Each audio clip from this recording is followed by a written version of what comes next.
Hello guys. So if you guys watched my previous video about my 5-gallon tank, I did mention about this 40 breeder. Very excited. This is my first, I would say, large tank. The largest I had before was a 20-gallon long. I had a 30-gallon, but I used that as a vivarium for my dart frogs, which you can check out in my videos. But that was a long, maybe 2 years ago. I haven't really done a video of this 40 breeder yet because I'm waiting for some plants, and they arrived today. They're over here in this box. They're from Marcus Fish Tanks. Yeah, Marcus Fish Tanks and eBay, good reviews. They're the final plants that I want to add to this tank before I do a video. So I'll unbox it. Yeah, maybe I'll show you. Yeah, I'll show you guys how it looks, how it's shipped. But it's nothing too special in terms of the kind of plants. Pretty common, but it's something that I haven't had before yet. So I'm pretty excited. And then I'll do a brief overview of this tank, of what my plans are, and then this will be a long-term tank for me. I'm very excited because yeah, stocking wise, I'm still debating on what I want to get. Yeah, let me unbox this real quick, and I'll get back to you guys. Alright guys, so yeah, again, I've ordered these plants from Marcus Fish Tanks. This is how they're packed.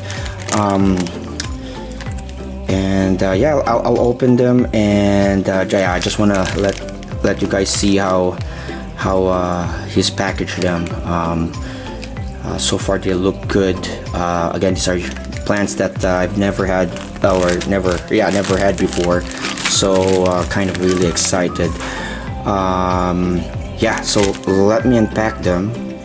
I'll pause this again because I didn't have enough time to set up my tripod because I'm kind of in a hurry because my son might wake up and I might not be able to finish this video. Anyway, I'll be back with you guys soon. Alright, so yeah, I've unpacked them. They all look good.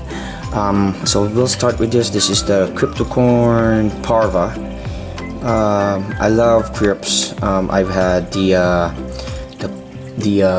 Cryptocorn vendettae, and then when I was in the Philippines, I guess I forgot the scientific name, but it's a crypt with the crinkled leaves. But one thing about crypts are they're slow growing. They go through the crypt melt if they are replanted in a new tank. But they're also very hardy. Once they're able to establish, they will continue to grow, thrive, and produce runners. However, it's gonna take long, from what I've read in research, Cryptocorn Parva is no different. But basically, I was online checking out plans. I don't have any plans to have a carpet, but then I read about this. I think I watched I forgot her name, one of YouTubers. She's got a lot of tanks, and she was able to have a carpet in a low-tech tank. Yeah, she was able to get it carpeted in 18 months, but that's a smaller tank, and I have a 40 breeder, so this will take a while. But again, this is gonna be a long-term tank, and I'm not in a hurry.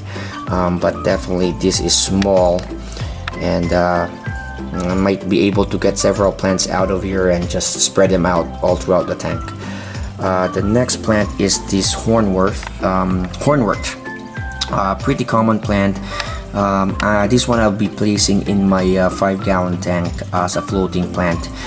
One thing I think it will have a trouble here because of the high flow of the filters. So from what I've read, and also what the seller emphasized, is that this plant will kind of melt also. So a lot of his leaves, I guess what's called, will drop off and make a mess.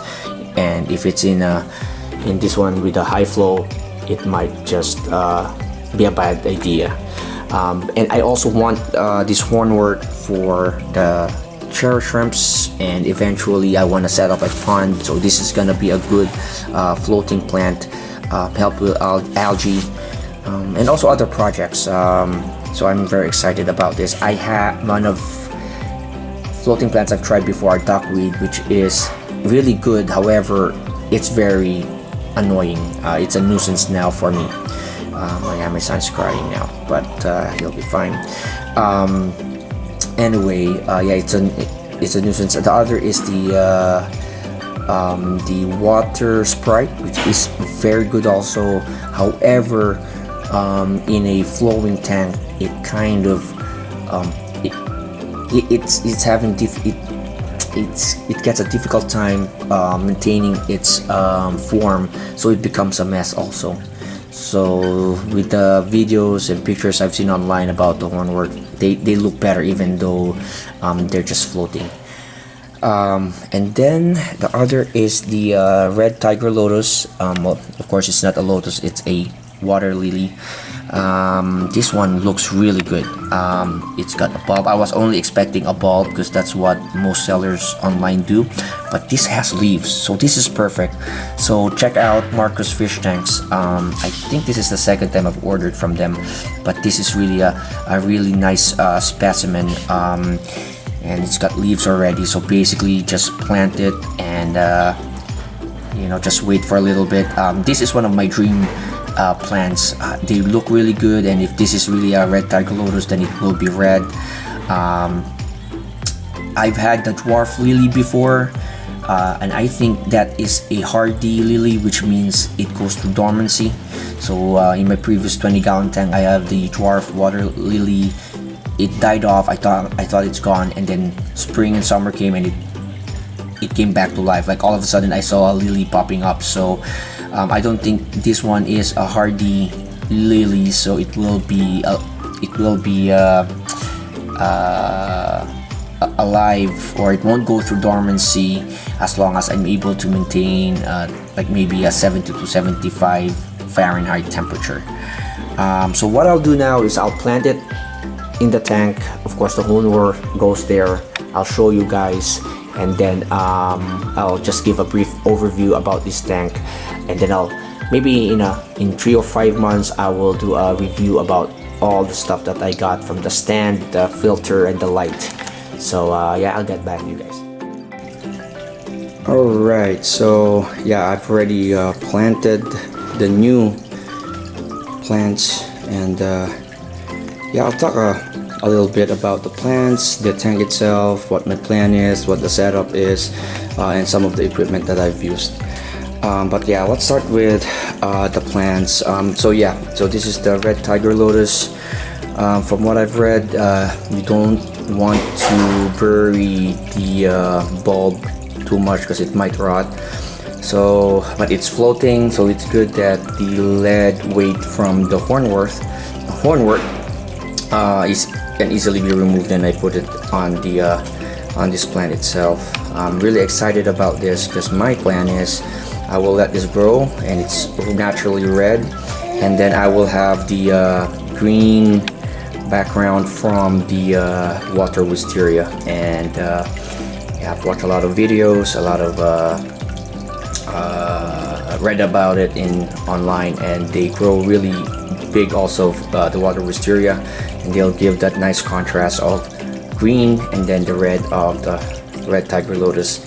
I also added I planted the rotala in this part here. One of the things that I've seen when I go to aquariums or like this, like SeaWorld or zoos where they have their own tank set up, they have rotala, and it's really nice to see, especially the tall tanks, because rotala just keeps growing until it reaches the surface. So and I like the look. It reminds me of the kelp forests, like if you watch Discovery Channel or National Geographic, reminds me of those kelp forests in the ocean. it has that vibe on me, and I just want to try to recreate it, but on a freshwater setup. I wish I could have seen a 65-gallon tank, because 65-gallon tank has the same dimensions in terms of length and width, but it's taller. So it would be great to have a taller tank to see the full growth of the Rotala. Basically all of these plants, to see a tall lily or red tiger lotus is a really nice sight, because again, in the zoos they let the red tiger lotus or their lilies grow until it reaches the surface. So yeah, that's the Rotala, and here's the Alternanthera rhynicae, which came from the 5-gallon tank, still red. So let's see if it is able to maintain its red coloration and able to grow really well. I plan to keep it as a bush and let the Rotala grow really tall and bushy, tall. Same with the water wisteria. The thing with this tank though is I just want to get the tank set up or started, let the plants do their thing, and you know, if ever I don't like a certain plant in this setup, I can just remove them. So it's gonna be easy. Let me see here, what else. I took out the Amazon sword that I've planted on that part of the 5-gallon tank, and I transferred it there. So I gave it enough room, a few inches from the back part of the aquarium, so it will grow hopefully into a mature plant, just like what I see in the YouTube videos. And then yeah, of course the water wisteria, and on this side I have the Ludwigia. I think it's just the Ludwigia repens. I would also want to see it grow tall and see how it would look. It is underneath the filter, so I'll keep it maybe a bit short, but I'll see what it looks like if I have a forest there. And then the other plant that I bought was the Cryptocorn Parva. In hindsight, I know they're small, but I never thought they would be this small. The seller, Marcus Fish Tank, something like that. They have like a promotion that if you buy 2, you get 1 for free. But I'm also on a tight budget, so I decided to just get 1. So I planted 1 here on the left, and then I was able to do get 3 plants out of it. So there's another one, and the smallest is right there. So in all of these plants, this is the one that I hope is able to adapt, survive, and then thrive, because there's the smallest also. Alright, so yeah, so those are the plants. Anything can change in the future, but basically right now, you know, that's my vision. So this is gravel, an inch and a half of gravel that I bought from Home Depot. I was planning to do another black diamond blasting sand, but they're not available anywhere in the Tractor Supply stores. And I read a comment in one of my videos that he's been also trying to look for the medium grit black diamond blasting sand, but I'm not sure if, you know, there's supply issues because of the pandemic.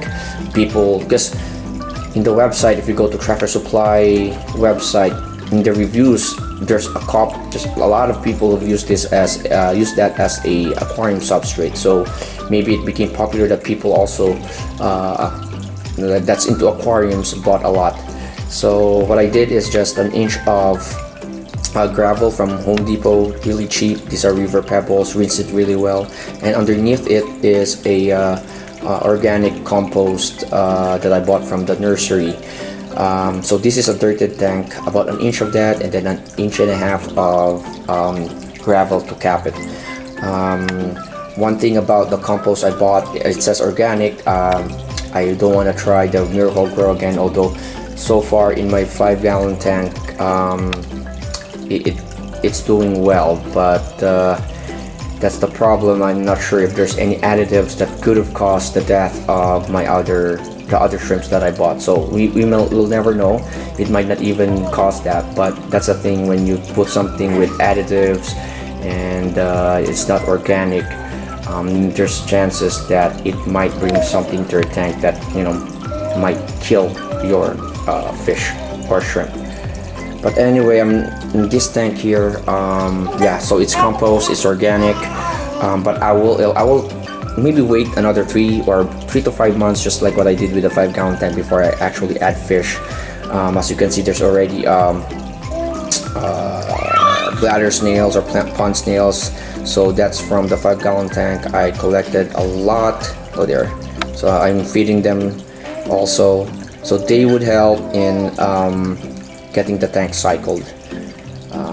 So yeah. So I've had success with the dirted tank. When I was in the Philippines, I have a 15-gallon dirted tank. It was good, and hopefully it does well also here. My 5-gallon tank, of course, is a dirted one, but I use Miracle Grow again. So this time I'm just using a organic dirt. The other thing is the dirt that I bought has like pieces of wood, and I've removed several large pieces. So I think in the next few months this tank will have a lot of tannins. So I did a water change and I was surprised, just 2 water changes. So I set this up May 7th, and just 2 water changes and it's clearer now. I mean, I'm expecting it to be worse, but yeah, it's clearer than that. So yeah, that's with the substrate. The tank itself, again, 40 breeder, Petco, 50% off. They don't do the $1 per gallon anymore, so just 50%, but still a great sale. I painted the back part black, so it's pitch black. Next, I talk about the light. It's a Haiger full spectrum 25 watts. I bought the 36 inches already, because there's like one for 30 to 36, so I don't want to like extend it, or you know, just went for the 36 inches. To be honest, this is my first Haiger light, and it's very thin, as you can see here, and it's $50. I really like this stand here. It does come with a wire extension, but yeah, this one fits really well. So far I'm loving this light. It's got a built-in timer, 3, 6, 12 hours, although I just stopped using it yesterday because the problem with the timer, I am doing the 12 hours. I know you guys will say it's too much, but it has a way to dim the lights, so I'll get to that in a minute. But regarding the timer, it's not totally off. Basically, the built-in timer, which is found here, so basically what it does is just dims it, and it's really dim, but you will see the blue LED still turned on and some reds. And honestly, it doesn't bother me in terms of the tank itself. It's still dark, but for me it's just a waste of power, of electricity. So I just put it on a standard Walmart timer, still 12 hours, but I put it in its lowest setting. But not right now, it is on its highest setting, so you guys can see, and it's clearer, but I'll show you how. So it's dim, yeah, dimmer, and then yeah, that's like the dimmest setting.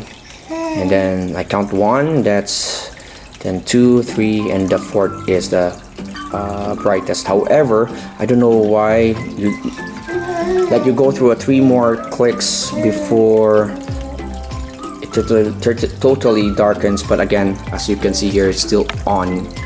And that's how it looks like. It's still about, I think, more darker compared to this one when the timer turns off, but still there's still energy being used, and I don't want to waste that electricity. So this is again 1, and that's what I'm just gonna use right now. So earlier it's really bright. Well, let me just make it brighter so that you guys can appreciate the tank. But yeah, for the price, $50. I mean, I left the hobby about 2 years ago, and the technology has really has gotten better. This Hydralite, $50 again, is well worth it, at least so far. I will do a long-term review, but so far I'm impressed.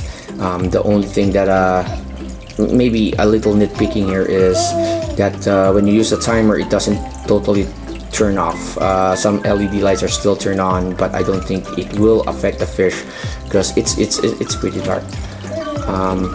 Next would be my filter, which is a Seachem Tidal 55, and this is another example of good technology. I had aqua clears before, and for me aqua clear is also one of the best, but the problem with that is you still need to prime it. Now this one, since the motor is in the water, you don't need to prime it, which is perfect.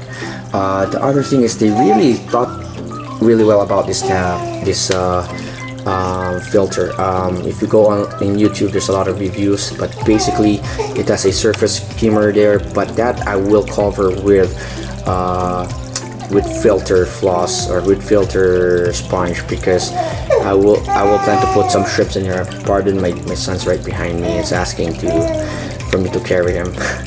The other thing is it's got controls here, which is really nice, but right now I like the full full filtration here. It's pretty loud because the water level went down, and you can hear the water trickling down, but spacious bin here. So I started this on the 7th, mostly just put sponge filters in there, and then just yesterday I placed the biological filtration, all this media. So when I started this tank on the 7th, it's still a lot of tannins, lots of soil that floated, so I just let the sponge filters or the filter to just absorb or filter those, and then I did 2 water changes, and I was surprised that the whole tank is clearer. I was expecting it to be really what do you call this, really cloudy and brown with tannins, but so far that's not the case. So speaking again about this, so you need to do a little bit of modification, and then down here, I don't know if you can see, but there's a leaf there that's being sucked in. There's also a filter there, or a screen that filters the water, aside from this one here. So 3 areas where the water is going in, and if you have small fry or small fish and shrimp, they will get sucked in. So I will find a way to modify this once I add shrimp in this tank. But overall, I'm very happy about this filter. A bit more expensive than AquaClear, but it makes the hobby a lot easier. That's one of the things when I went back or returned to the hobby, is I just want to make it easier so I have more time to enjoy the hobby rather than thinking about the maintenance part. So yeah, this is really well thought filter. It has a heater holder there, and I'll do definitely a long-term review. This is not the final review, just want to let you guys know what I'm using. For the stand, it's the Imagitarium from Petco. Kind of expensive. I was planning to use mussel racks, but I cannot trust it with a 40 breeder, at least not right now. So Imagitarium, this is like $100, so kind of expensive, but worth it. It looks really nice. I might put a tank underneath it. So we've touched on my water parameters. I honestly don't check my water parameters, but what I do is I make sure the tank is mature before I add fish. So yeah, this runs for 12 hours in its dimmest setting, so that I won't grow algae. So far it looks good. I'm happy with the look of this red tiger lotus. Excited for it to grow. The thing with planted tanks is you have a lot of you have your own vision of what you want it to be, but sometimes the plants have their own way of growing or of filling up a tank. So kind of excited about that. So yeah, I think that's it. New tank, new plants, Very happy. Again, this is my first really, I would say, big tank, and I chose the 40 breeder because there's a more area to plant to plant, and then also more area for fish to move around. So my stocking right now, I haven't finalized it, and again, it might be another 3 or 5 months depending on how this tank grows. So yeah, the Hornworth I placed here, and I already like the look of the floating plant. Again, for some people, they don't like this kind of like jungle type setups, but that's how I like this plants. And of course, I have babies already, shrimplets, so more places for them to hide. Alright, so I guess that's it, guys. So yeah, new tank, and excited to see what it looks in the next few months. And yeah, okay, so thank you for the subscribers. Please hit like, and yeah, have a good one. Bye.